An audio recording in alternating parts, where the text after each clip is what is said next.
사람은 살면서 위기가 찾아옵니다.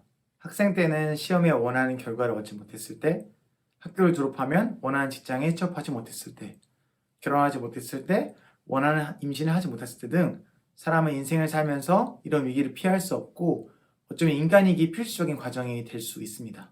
그렇다면 이런 위기 속에 빠져 있을 땐 우리는 어떻게 살아야 할까요? 성경은 단순히 기도만 하라고 할까요?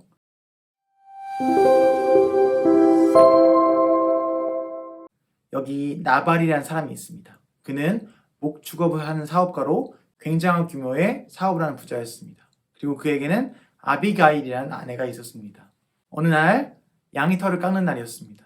보통 당시에는 양의 털을 깎을 때에는 축제와 같았습니다. 왜냐하면 그 털을 깎는다는 것은 추수를 해서 결과물을 얻는 것 같이 기쁜 날로 생각했기 때문입니다. 그래서 먹을 것을 풍성히 나누는 잔칫날과도 같았습니다. 이 나발은 잔치를 열었을 때 당시 최고의 권력을 가지고 있었던 다윗의 부하들이 찾아옵니다. 그리고 그동안 나발이 목축업 중에 동무를 해하지 않고 우리가 지켜주었으니 잔치 음식을 좀 얻을 수 있는지 정중히 부하들은 구했습니다. 그러나 나발은 이를 완강히 거절합니다. 이때 그는 이런 표현을 합니다. 나는 다윗? 그런 놈 누군지 모른다. 내가 그런 들어보지 못한 사람까지 먹여야 하냐? 내가 베푼 음식은 내 종들을 위한 것이다. 내가 듣보잡 거지 위해서 잔치를 하는 것이 아니다. 라고 말하며 완강히 다윗의 도움을 무시했습니다. 이 이야기를 전해들은 다윗은 화가 나 군대를 이끌고 나발의 집에 쳐들어가려 하던 차에 이 소식을 들은 나발의 부인 아비가일은 자신의 집에 닥칠 위기를 직감했습니다.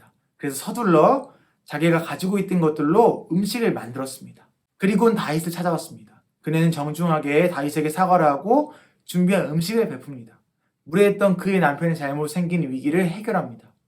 당시 다윗은 굉장한 권력가였고 국민들의 지지를 받던 사람입니다. 이런 그에게 나발은 이름대로 행동했습니다. 그의 이름은 바보라는 의미입니다. 즉 나발스럽다, 나발이 나발했다 라고 생각하면 되는 거죠. 이처럼 그의 바보 같은 은혜를 모르는 행동으로 그의 집안은 절체절명의 위기를 맞이했습니다.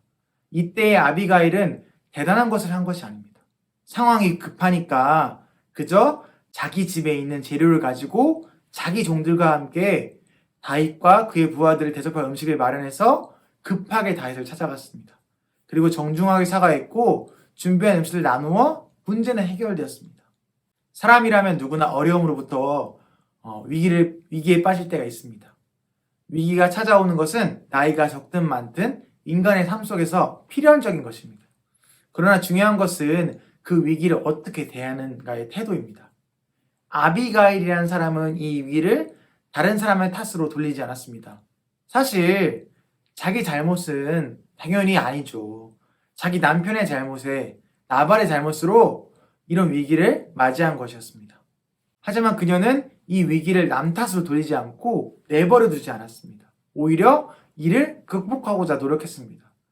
여기서 주목할 점은 내가 할 수 있는 최선을 다했다는 것입니다. 문제를 해결할 때 영화나 드라마에서는 문제의 상황 바깥에서 갑자기 짜잔 하고 상황이 해결되는 것을 볼 수 있습니다. 그러나 현실은 그러지 못하죠.